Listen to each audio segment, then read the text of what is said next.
Hello, and thank you for joining me for another edition of Table Talk. My name is Christopher Borrow with the Star Herald, and with me today is Lydia Scott, and we're going to be discussing the Winter's Farmers Market. So, Lydia, thanks so much for coming out to join me today. Thank you so much for inviting me. So, can you tell me first a little bit about the location of the market and how people can find it? They find us this year at Dirt Sticks Nursery. It's the new greenhouse that was built in Gering. It is just right behind the Shell gas station there. And we started moving our winter farmers market in the greenhouse that they have open right now during the winter time. All right, that's good to know. And can you tell me a little bit about what's on sale?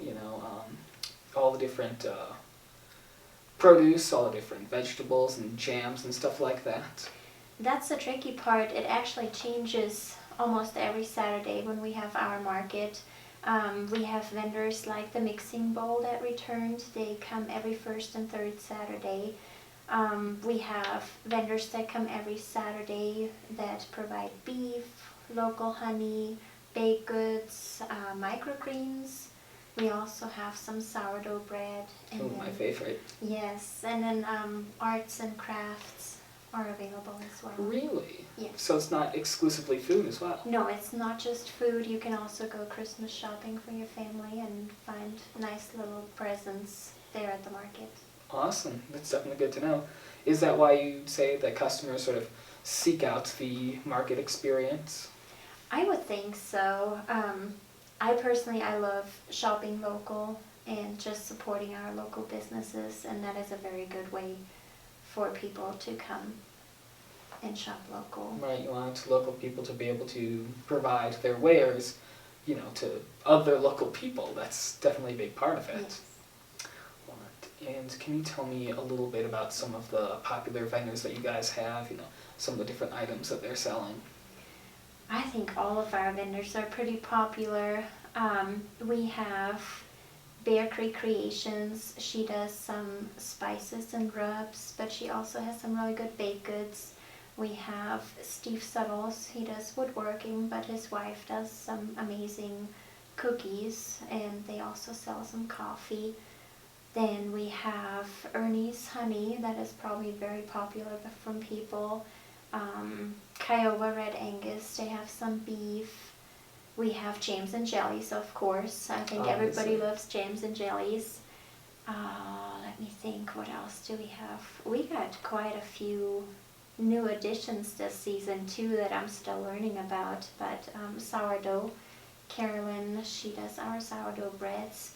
And sometimes she also has some fresh produce from Meadowlark Hearth available.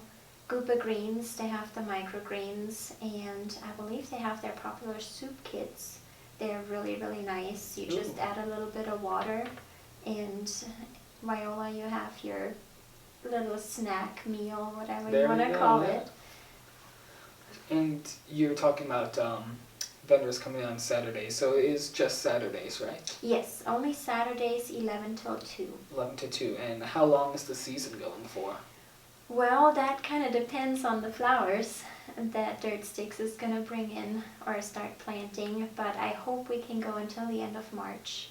We usually start the end of October and then hopefully go through the end of March. Okay, so that's about about 5 good months. About 5 good months, yes. And then every week, like you said, a couple new vendors come in at different times, so if you go in 1 week, it'll be completely different from the next. It can be, yes. We have our full season vendors that come every Saturday, and then we have some that just pop in once here or there, like with candles or soaps or things like that. Especially now before Christmas, I think I'm going to have a lot more vendors popping in with items like that. Yeah, and Christmas itself is on a Saturday, so are you guys going to hold anything special for that? No, we decided we're going to take a break for Christmas Day, and we also not going to have a market on New Year's Day. Oh my God, that's on Saturday as well. Yes, but we will be back, I think it's the 8th, January 8th, when we're going to Give all vendors continue. a nice break. Yes. Spend time with their families. All right, awesome. And can you tell me a little bit about how you market the markets, like how you get the word out and how people find out about what's going on there? Well, of course, like you guys, help us out with that. Putting little ads in the newspapers, putting stuff on the radio. But the most important one, I would say, is the word of mouth. People just talk and communicate. Our vendors posting on Facebook, Instagram. Facebook's where I found Lydia as well. Perfect. Yeah, that's the most important part. As long as people like what they get at the market and keep spreading the word, the bigger our market's going to be able to be. Okay, that's awesome. And can you tell me a little bit about how the market's set up? Are there like different stalls and like different rows or things like that, or is it like all change depending on what week it is? It depends on how many vendors we get. For the most part, we are inside the greenhouse right now, and we have vendors set up on the sides, and then there's also some vendors in the middle, so you can kind of go a nice little U, and then just a nice little U shape, and just go from one vendor to another. Awesome. And you saying obviously it depends on the size or the number of the vendors, so how many vendors would you say you usually get on an average week? Oh, so far I would say it changes somewhere between around 10, 12 vendors. Okay. So that's still a good amount. If you were looking for like one particular type of product or one particular type of produce, you could probably find it on any given week. Yes, most of the time, unless the weather is getting really bad or Right, anything. the weather. So That can probably be a big challenge to operate in the winter time is, the weather doesn't always cooperate. oh yes, definitely. We But- have one of our vendors, she drives all the way from LaGrange, so Oh my goodness, the really? snow there is sometimes a little more than here, so she missed last market due to that. I completely understand. It was absolutely terrible in Wyoming there. Yes.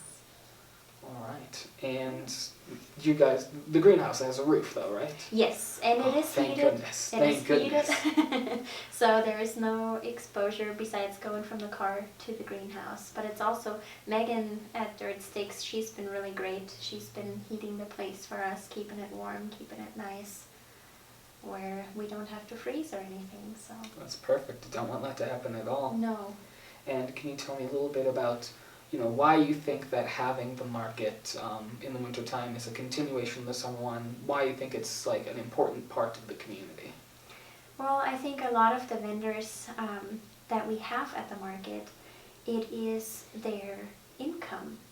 They provide for their families, for their kids' soccer games, basketball games, anything.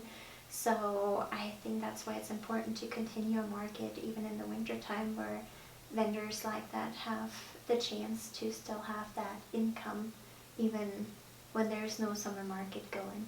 Right, and obviously if you're a customer and just a member of the community, and it's like, hey, I want to support local businesses, but oh no, it's the winter time. Now there's an option to do that. Definitely. All right. Well, again, that was Lydia Scott with the Winter Farmers Market, so thank you so much for joining us today, Lydia. Thank you. And thank you for watching this episode of Table Talk, and as always, feel free to check out our online articles at starhill.com or pick up our print copies for more information. Thank you very much and have a great day.